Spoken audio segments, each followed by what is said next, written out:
Senadora Tereza Leitão, muito bom dia, obrigada pela sua participação aqui conosco. A Tereza é professora, pedagoga e foi eleita deputada federal por 5 vezes consecutivas, atuando na equipe de transição também do governo Lula, e chega ao Senado assumindo o compromisso aí com a educação, com a cultura, com os direitos das mulheres. Ela que é a primeira mulher a representar o estado de Pernambuco no Senado. Olha só quanto tempo a gente demora, né, para chegar a esse posto, né, e quantos desafios ainda estão por vir. Bom dia, senadora, tudo bem? Tudo bem, Daiane, bom dia para você, bom dia para todos que nos assistem, né? É importante essa sua lembrança, né, da minha vida antes de chegar aqui no Senado. Eu fui deputada estadual por 5 mandatos, né, na Assembleia Legislativa. Fui também a primeira mulher do PT, juntamente com Cessa Ribeiro, a chegar na Assembleia. Desde então, desde 2002, que nós temos mantido uma bancada de mulheres, entre 10, 6, 8, agora depois de 10 caímos para 6, mas sempre mantendo esse espaço. Então, essa menção que você faz a uma chegada tardia, não é, das mulheres na política é muito bem lembrada. Eu acho que é tardia sim, mas é sem volta. A nossa responsabilidade é muito grande, porque para a gente chegar aqui, certamente houve legislatura sem nenhuma mulher. A Dalgisa Cavalcante, por exemplo, que foi a primeira mulher deputada estadual, foi sozinha durante muito tempo, inclusive foi caçada. Né? Cristina Tavares, que foi a primeira mulher deputada federal para Pernambuco, também. Né? Então, acho que é sempre bom a gente registrar isso, porque isso reforça a nossa responsabilidade, a nossa homenagem para quem veio antes e a nossa responsabilidade com quem vem depois, esperando que o caminho esteja menos tortuoso, menos árido, né? E que outras cheguem aqui de maneira mais fácil e com um quantitativo maior. Esse é o meu desejo também nessa representação feminina. Muito bom, esse é o desejo e a luta, e isso que é o resultado, né? Suas eleições anteriores é um resultado e concretiza com o Senado. Senadora, dentro desse cenário que a gente está assistindo, hoje completa aí um mês do 8 de janeiro, né? Uma ação golpista, terrorista, com o objetivo de provocar o caos.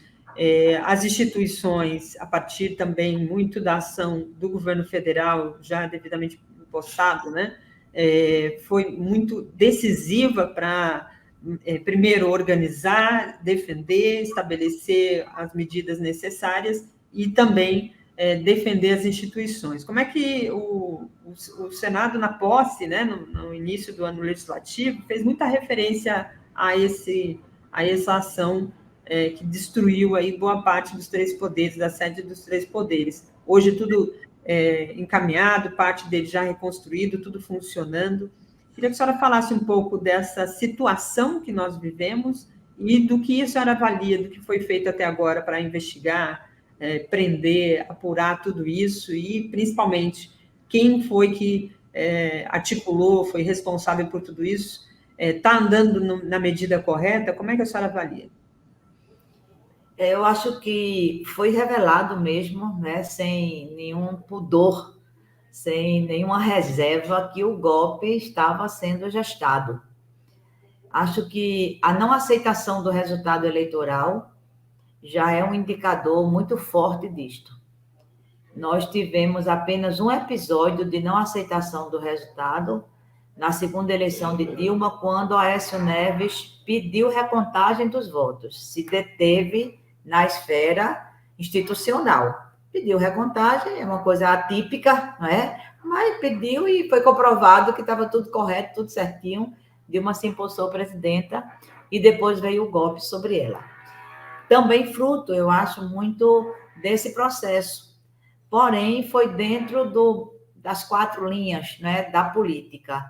Bolsonaro extrapolou totalmente as linhas da Constituição logo após o resultado eleitoral, com os famosos acampamentos, com as ações, né, que ele fez de rua, com os ataques ao Supremo Tribunal, com os ataques à Justiça Eleitoral, com os ataques às urnas eletrônicas, com toda uma cadeia que ele mantém muito ativada nas redes sociais. E parece-me, a cada dia também isso está sendo mais investigado e melhor concluído, parece-me que com utilização de elementos não republicanos, as chamadas fake news, né? A chamada rede de fomento ao ódio, o gabinete do ódio. Isso tem provocado também muitas notícias e que serviram de base para aglutinar, né, essas pessoas em torno do ideário de Bolsonaro. Foi-se embora, saiu do país, mas os seus fiéis escudeiros aqui ficaram. Então, todo aquele processo de ocupação dos quartéis, né, de acampamentos em frente aos quartéis, foi um indicador que preocupou. Começamos já a tentar desmobilizar esses quartéis coniventemente instalados, esses acampamentos coniventemente instalados em frente aos quartéis, numa área que não prejudicava o ir e vir, numa área que não estava dentro dos quartéis, portanto, aparentemente permitida, porém com conexões que ficaram depois comprovadas, de apoio estrutural, de apoio logístico, de pacificação das relações, enfim, o pessoal estava lá, tudo muito bem, planejando, né? Eu acho que estava planejando, talvez uma ação, se tivesse ocorrido mais rapidamente, em desmobilizar esses acampamentos, nós não tivéssemos chegado ao 8 de janeiro, que foi uma ação muito forte do ponto de vista do desrespeito, do ponto de vista da violência, né? E simbolicamente também. Eu acho que houve violência e depredação do patrimônio público de uma maneira a comunicar o que eles pensam. Não aceito o resultado vindo do poder judiciário. A mais alta corte foi, talvez, dos 3 poderes, a sede que mais atacada foi. Né? Não aceito isso, tanto a Câmara quanto o Senado também foram atacados, né? E não aceito esse presidente. Tudo contra a Constituição, tudo contra a democracia. Rememorar esse um mês é também rememorar o outro lado, a reação. A reação do Poder Executivo, a reação do Poder Judiciário, a reação das 2 casas legislativas, que foi rápida em termos de se posicionar contra o que estava acontecendo, né? Em termos de tomar medidas também que pudessem, de imediato, coibir o avanço, vamos dizer, o avanço das tropas, né? Isso só foi feito depois de uma intervenção mesmo, né? Porque todas essas leituras, todas essas análises de conivência, de facilitação, tudo isso veio sendo posteriormente comprovado, né? Acho que as medidas de intervenção no Distrito Federal, na gestão, na própria polícia, eu acho que isso foi de imediato que pôde ser feito e que surtiu efeitos também imediatos. Posteriormente, foi o processo de prisão, de detenção, né, daqueles que foram detidos porque estavam visivelmente envolvidos na depredação. E agora a parte, não é, mais, vamos dizer assim, detalhada, que são as investigações. Que você tem níveis também de participação. Você tem quem foi ali convidado para fazer um passeio de graça na esplanada dos ministérios, com tudo pago, né? E para fazer o enfrentamento a um processo que foi fomentado para não se respeitar. Você tem os que planejaram estrategicamente toda a ação, foi uma ação planejada. Se viu depois nas filmagens, não é? Em tudo que se conseguiu sistematizar, que foi uma ação planejada com líderes, tinha líderes de grupos, de tropas, digamos assim. Agora a gente faz isso, depois a gente faz isso. Tinha comando, tinha o comando imediato e tinha o comando do planejamento. E tinha o financiamento. né? Já que foi tudo de graça, alguém pagou os ônibus, alguém pagou a comida, alguém manteve os acampamentos. Então, acho que foi um crime contra o patrimônio público, um crime que precisa ser investigado e os culpados punidos. As medidas também que foram tomadas pelo Ministério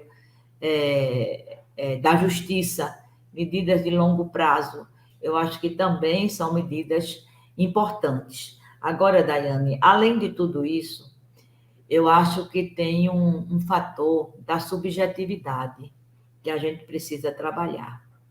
E acho que houve um ato, para mim, o mais belo nesse sentido, que a gente precisa pedagogicamente estar revivendo para dizer que a democracia foi vitoriosa. Que foi aquele ato da saída do presidente Lula do Planalto, juntamente com os representantes, os presidentes da Câmara dos Deputados e do Senado, a ministra Rosa Weber, em direção à sede do Supremo Tribunal, ainda destruída, ainda sem luz, ainda com o processo de restauro paralisado. Foi logo depois, né? Eu acho que aquela passeata, aquela caminhada que foi feita na esplanada em direção ao Supremo, foi uma caminhada corajosa, muito corajosa, na comunicação emblemática para o povo. Era como se os três poderes estivessem reunidos na harmonia constitucional que eles detêm, né? E, ao mesmo tempo, na autonomia, mas para preservar o que é comum constitucionalmente e que deve ser defendido por todos, a democracia. E acho que isso se repercutiu também na eleição do Senado, na eleição da presidência do Senado, onde os bolsonaristas ensaiaram um terceiro turno, visivelmente o discurso foi disto, né? E que nós ganhamos, uma margem de votos, inclusive, maior do que a prevista por eles. Mas, concluindo, isso tudo não pode se restringir a um episódio. Nesses 30 dias após, a gente tem que cuidar disso. Tem que cuidar disso no sentido do significado político, estratégico do bolsonarismo. O que é que isso significa? Bolsonaro está fora, mas o bolsonarismo está aqui. O que é que isso significa? E como é que nós podemos ir desmontando, desconstruindo esse malefício imenso que causou e que está causando ao Brasil, que é essa teoria do bolsonarismo. Isso está rendendo, porque o tempo também é muito curto para destruir uma coisa que foi consolidada, surpreendentemente, em 4 anos de desgoverno. Eu acho que o nosso desafio é muito esse, né? E, evidentemente, que vocês ajudam muito a imprensa livre, a imprensa independente, a imprensa crítica, a imprensa que produz posição, que produz conteúdo, tem ajudado muito, porque é necessário a gente ir galgando cada vez mais esses espaços, ampliando, né, essas conversas, o significado disto, para poder fazer o que o nosso programa de governo diz. Nós vamos reconstruir. Para reconstruir, a gente tem que desconstruir muita coisa que foi feita, né? E que tem produzido sofrimento, tem produzido crueldade para o povo brasileiro. O que foi dito na campanha, nos discursos oficiais, nas propostas de governo, é isso. Tudo deve caminhar, ser canalizado para esse objetivo maior, que é cuidar do povo. Esse é o compromisso reafirmado pelo presidente Lula e reforçado aqui com a senadora Tereza Leitão. Senadora, tem muitos comentários aqui, alguns eu coloquei na tela, saudando a sua participação, seus comentários, né? O Marco Castilho mandou um bom dia aqui para a gente, ele lá do Canadá, assistindo a gente aqui, obrigada. A Estela Betrazzi também manda aqui um bom dia, salve, manda um salve para a gente. E tem muitos comentários aqui falando sobre o Banco Central, né? Alguns pedindo renúncia, outros fazendo as críticas aqui, reforçando o apoio ao presidente Lula em relação às declarações que eu coloquei no início. Tem até um comentário aqui, do Luiz Antônio de Souza. Eu achei muito bom o presidente levantar a questão do Banco Central. Acredito que a mídia progressista deva fazer muito barulho sobre isso, argumenta ele aqui, fazer pressão mesmo, diz o nosso internauta. Hoje, todos os jornais estão fazendo pressão, mas pressão contra o presidente Lula em relação às declarações dele. Alguns até falam, ele tem que governar, como se o presidente Lula não estivesse governando desde o primeiro dia. Aliás, o Gabinete de Transição é a maior demonstração de que o governo começou a trabalhar bem antes disso, e a senhora participou, pode falar muito bem sobre esse assunto. Mas sempre foi uma discussão, o campo de esquerda, os partidos de esquerda sempre pautaram essa questão da independência do Banco Central como um erro, principalmente num momento como esse. E a crítica do presidente Lula não é nem diretamente ao Campos Mello, é sobre a política estabelecida pelo Banco Central de juros altos. Queria que a senhora comentasse como é que o Parlamento, o Senado, vê esse debate, essa independência na sua avaliação ajuda, contribui, e como o Parlamento agora, o presidente Lula também disse isso, né? O Congresso é quem decide, ele que indicou, ele que vai ter que fazer a pressão. Como é que o Parlamento vê esse posicionamento em relação aos juros, hein, senadora? Só um comentáriozinho antes, Daiane. Lula, na verdade, começou a governar antes de tomar posse, né? A PEC da transição é um exemplo disso. Foi articulada com o presidente eleito, mas ainda não empossado, né, pelos atores, sobretudo os deputados federais, os senadores, né?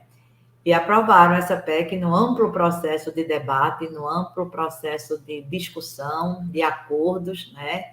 E de consensos, porque não ficou do jeito que se queria, mas ficou do jeito possível, e finalmente nós vamos ter o Bolsa Família restaurado, nós vamos ter a merenda com o seu per capita levemente ampliado, e isso, de fato, foi uma coisa atípica no Brasil, e mostra a força, né, do presidente Lula, e, ao mesmo tempo, sua intencionalidade política, a nossa intencionalidade política de governar para o povo. E o Banco Central pode ser um equipamento ou não, não é? Voltado para isso.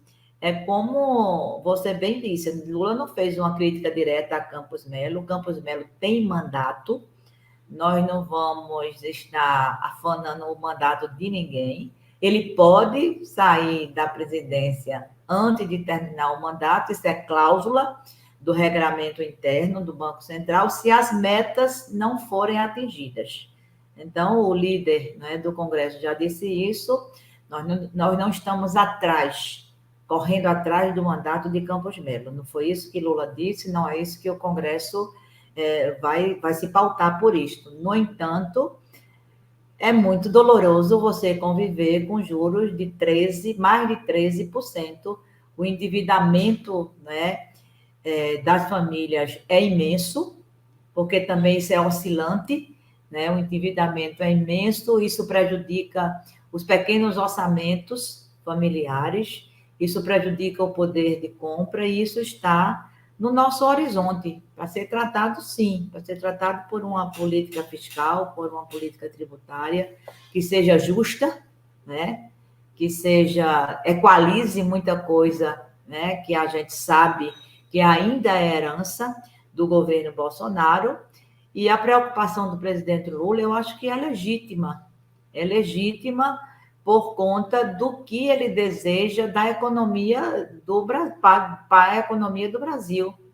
É uma economia que faça o Brasil crescer, é uma economia que se desenvolva, uma economia que possa contribuir para o combate às desigualdades sociais. Não há nenhum preconceito em relação a empresários, em relação, né, ao que possa ajudar, mas temos foco: geração de emprego e renda, atendimento, né, aos pequenos, como política, né, de um governo preocupado com o povo, e taxa de juros e papel do Banco Central interfere, né? Estamos discutindo isso, sim, com o Ministério da Fazenda, né? O desenrola vem aí, para resolver muita gente que está endividada, que está presa no Serasa, exatamente por conta, né, desses destemperos da política econômica, mas é também um pouco de exagero, eu acho. É como Lula disse recentemente na explicação das suas próprias palavras. Muita coisa que determinado setor da economia nacional faz se acha natural. Quando eu grito reclamando porque eu preciso governar para os pobres, né, se acha escandaloso, né? Mas eu concordo com Randolph, né? Vamos tratar com tranquilidade, né? Vamos tratar com sobriedade, porque acho que os preparativos que estão sendo feitos, as formulações que estão sendo feitas, as discussões, nós ontem fomos recebidos, enquanto bancada do Senado, pelo ministro da Fazenda.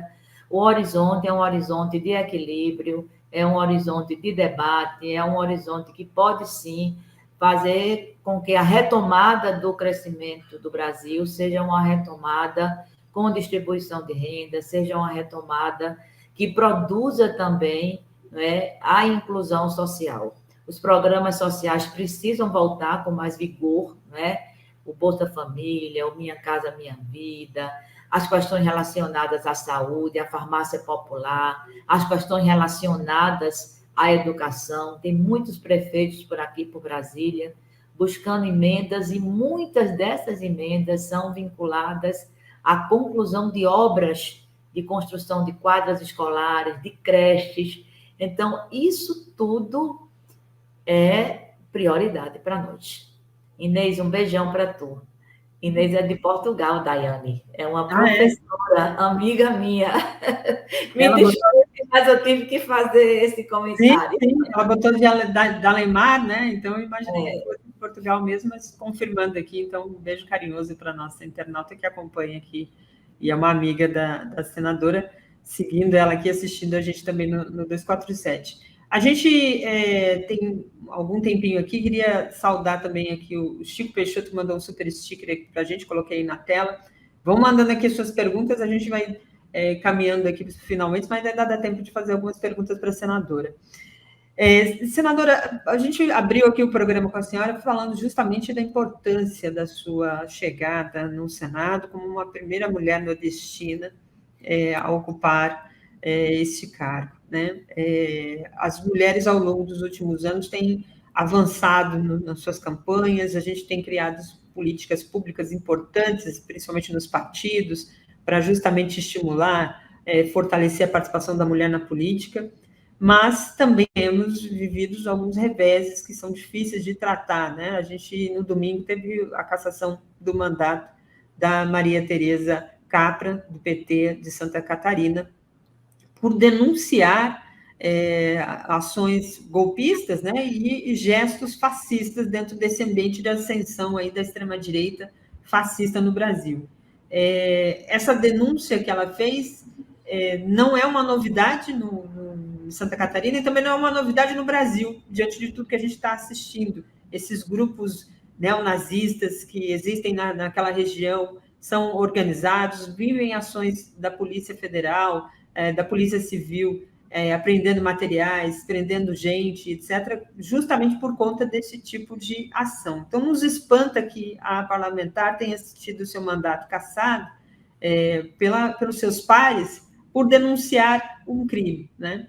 Queria que a senhora abordasse um pouco disso com a gente, principalmente porque as mulheres, nas suas funções, têm sido um dos principais alvos de ameaça de morte, que é o caso também da Tereza e de outras 3 parlamentares do campo progressista, do campo de esquerda, lá em Santa Catarina. A gente teve o caso da Marielle, que não pode nunca ser esquecido, e a pergunta que fica, né, quem mandou matar a Marielle? Nós temos o caso do Renato Freitas, lá no Paraná, que também teve esse mandato cassado e depois, por uma ação junto à Justiça, recuperou, mas também foi alvo de uma ação justamente por conta do seu posicionamento. Como é que a senhora vê isso? Como é que o parlamento pode estabelecer caminhos para que a política volte ao seu caminhar, à sua normalidade, né? A judicialização não seja uma alternativa desse tipo, e que fatos como esse do caso da Tereza não volte a acontecer. Realmente a gente avançou um pouco na formalidade, né, Daiane? Nós temos as cotas, né? Nós temos a obrigatoriedade de apresentar chapas com 30% de gênero, mas como nós somos minoria na política, sempre recai sobre nós os 30%. Nós temos a obrigatoriedade da correlação disso com a utilização do fundo eleitoral, né? No PT, nós avançamos muito também no sentido de termos paridade em todas as instâncias representativas e de decisão, em todos os diretórios, portanto, em todas as executivas, em todos os congressos, conferências, temos paridade, mas sair da formalidade para a vida real não é fácil, né? A violência política que se pratica contra as mulheres é muito forte ainda, notadamente no parlamento, porque poucas de nós, inclusive, conseguem chegar ao executivo. Nós temos 2 governadoras no país inteiro, a de Pernambuco e a do Rio Grande do Norte, 2 no Nordeste também. Isso é bom de destacar, né? Mas nós temos nessa convivência, nessa dinâmica social, alvos preferenciais, sim, que é muito dessa política, muito dessa vivência bolsonarista que, infelizmente, nós tivemos durante esses 4 anos, que abriu a caixa para algumas coisas que existem ainda na sociedade brasileira, né? Racismo, machismo, preconceitos, né? Exclusões existem, mas estavam um pouco abrandadas ou pelo menos diminuídas por políticas públicas de afirmação e de igualdade. Bolsonaro disse, não, é para perseguir. Então, os alvos preferenciais são as mulheres, são os negros, são os LGBTQIs a mais, e se esse pessoal chega na política, a gente chegou e está chegando e não vai sair, não. Então, vocês não são daqui, esse lugar não pertence a vocês. O que a nossa vereadora Maria Tereza Capra fez não foi mais do que a sua missão, a sua atribuição parlamentar, de denunciar que um outro parlamentar fez um gesto nazista, sim, uma saudação nazista no local de interesse público, um local que pertence ao povo. Foi isso que ela fez e por isso foi cassada numa sessão tumultuada. Ela foi extremamente corajosa, enfrentou 9 horas da sua sessão de cassação e o PT está cuidando. Teve um primeiro movimento de judicializar, né, para resgatar o mandato legítimo popular dado pelo povo. Segunda-feira nós temos reunião do diretório, certamente esse é um ponto que vai constar, né, da nossa resolução. Nós temos que coibir isso. Lá em Pernambuco, nós aprovamos, inclusive, um projeto de lei sobre a violência política praticada contra mulheres em espaços públicos. É da minha autoria, é uma autoria compartilhada, de minha autoria e da deputada Gleide Ângelo. Nós criamos o estatuto para coibir a violência política praticada contra mulheres quando exercem suas funções em espaço público, seja no legislativo, seja no executivo, porque existe assédio também. Existe assédio moral, existe assédio sexual. Então, todas as formas, não é, de violência sob esse manto, né, se pratica contra mulheres, contra negros, e se a mulher, for negra, for lésbica, aí ele diz, não, minha filha, o que é que você está fazendo aqui? Volte para casa. E usam todas essas formas, né? Então, acho que é um alerta, essa cassação de Tereza, é um alerta, como houve também para Felipe, mas Felipe se elegeu deputado estadual, né? É um alerta para nós. É um alerta para nós e nós vamos tematizar isso, inclusive agora, no dia 8 de março, o Dia Internacional das Mulheres. Nós precisamos tematizar isso, porque o que Bolsonaro trabalhou muito nesses 4 anos, inclusive com suas representantes mulheres, que estão aqui no Senado, que estão na Câmara de Deputados, né? Podem ressuscitar ou tentar, né, ressuscitar esses paradigmas e nós temos que tratar disso, como eu disse, em relação ao bolsonarismo, com cuidado explícito, né, de coibir, de punir, e, ao mesmo tempo, trabalhando na subjetividade para ir desconstruindo todo esse processo tão nefasto que foi feito no nosso país. Verdade. A Inês, eu coloquei na tela, ela disse que tudo valeu a pena, reforçando aqui o carinho com a senadora. Nós nos conhecemos no movimento sindical, na fundação do nosso sindicato, em 1990. Por isso valeu a pena, diz ela, né? Então, tem história. A Vera Lides aqui pergunte à senadora se seria necessário a presença do povo no Congresso, pressão física, diz ela. Acredito eu, se referindo justamente a essa pressão que a mídia faz em relação ao Banco Central, às declarações do presidente Lula. Mobilização popular é sempre muito importante, né, senadora? É sempre muito importante, principalmente quando ela tem uma causa, que essa causa é democrática, principalmente quando ela respeita, né, o direito do povo. Nesse momento, eu acho que não vai chegar ao Congresso nada, né, em relação à presidência do Banco Central. O que vai chegar futuramente são as alterações, né, que estão sendo formuladas e amadurecidas no Ministério da Fazenda. Então, vamos aguardar. Eu acho que o nosso timoneiro, ele está muito, muito correto, o nosso presidente Lula. São 30 dias, né, de um governo muito ativo, de um governo que pegou duas coisas, assim, 2 episódios que não foram episódios que se esgotam por si só, e que ele está trabalhando com muito afinco, né, a questão dos atos antidemocráticos do dia 8 de janeiro e as revelações trágicas e cruéis da vida do povo Yanomami. Então, acho que isso está consumindo corretamente, né, uma parte do governo em relação ao enfrentamento e à solução, mas tem trabalhado com aquilo que se propôs a fazer. E acho que nós, inclusive, ampliamos a aprovação da população em relação ao nosso governo, considerando o resultado eleitoral. Aquele resultado eleitoral de 49% para Bolsonaro, ele não existe mais em relação à aprovação do governo Lula.